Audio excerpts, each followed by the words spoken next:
আসসালামু আলাইকুম ওয়া রাহমাতুল্লাহি ওয়া বারাকাতুহু আলহামদুলিল্লাহ ওয়াসসালাতু ওয়াসসালামু আলা রাসূলিল্লাহ ওয়া আলা আলিহি ওয়া সাহাবিহি ওয়া বারিক ওয়া সাল্লিম তাসলিমান কাসীরান আম্মা বাদ।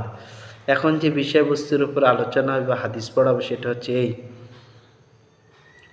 যে মানুষের লোভ, চাই সে লোভটা মালের দিকে হোক আর সম্মানের দিকে হোক, মানুষের দিনের এত ক্ষতি করে দেয় যতটা ক্ষতি একটা ক্ষুধার্ত বাঘ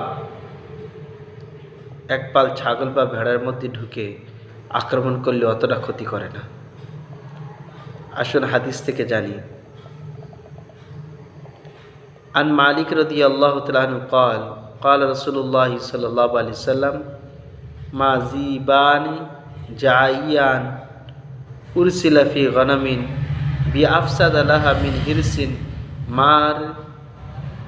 حرص المرء على المال والشرف لدينه رواه الترمذي وقال هذا حديث حسن صحيح باب الحديث ما ذئبان جائعان। হাদিস নাম্বার 2376 নম্বর।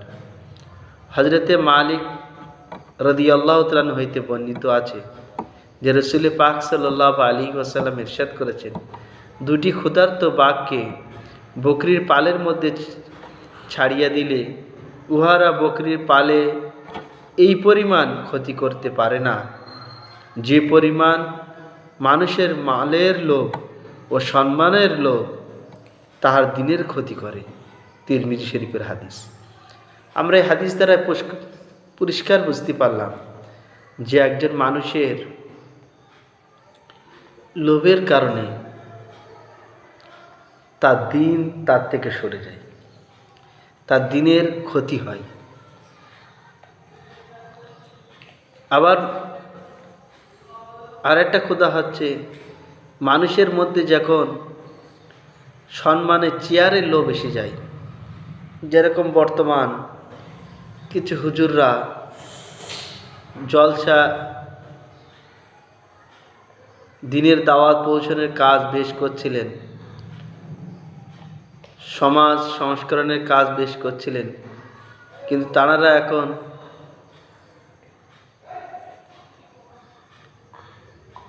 সিটের জন্য, মুখ্যমন্ত্রী হওয়ার জন্য মানুষের সামনে এমন এমন কথা তুলে ধরছে যে সেটা শরীয়তের সাথে টকরাচ্ছে, শরীয়তের বিপরীত দিকে ইন্ডিকেট করছে।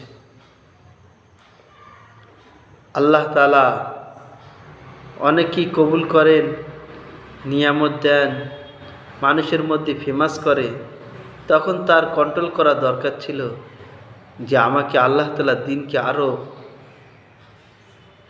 মানুষের গভীরের থেকে গভীরের মধ্যে পৌঁছাতে হবে। কিন্তু মানুষ যখন এই টাকার লোভ আর এমএলএ এমপির পদের লোভ পেয়ে যায়, মুখ্যমন্ত্রীর পদের লোভ পেয়ে যায়, তো তার দিনের ক্ষতি যে কতটা হয় সেটা আমরা বর্তমান জমানায় পশ্চিমবঙ্গে বুঝতে পারছি। আল্লাহ তাআলা আমাকে আপনাকে এই লোভ থেকে, চাই সে মালের লোভ হোক, চাই সে সম্মানের লোভ হোক, চাই সে পঞ্চায়েতে মেম্বার, এমএলএ, এমপি, মুখ্যমন্ত্রীর পদ হোক, আল্লাহ তাআলা আমাদের সকলকে হেফাজত করুন। তবে জনগণের স্বার্থে মেহনত পরিশ্রম করে যেতে হবে, জনগণের যাতে উপকার হয় সে সমস্ত কাজ অবশ্যই করতে হবে। আল্লাহ তাআলা আমাদের সকলকে এ বিষয়ে সচেতন হওয়ার তৌফিক দান করুন, যেন দিনের কোনো ক্ষতি না হয়, যে আমার দিন ক্ষতি হয়ে যাবে আমার থেকে, আমার শরীয়ত আমার থেকে ক্ষতি হয়ে যাবে,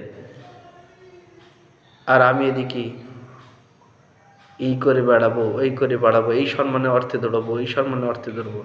এটা আল্লাহ তাআলা নারাজ করা একটা আমল। আল্লাহ তাআলা আমাকে আপনাকে হেফাজত করুন, বলেন আমিন।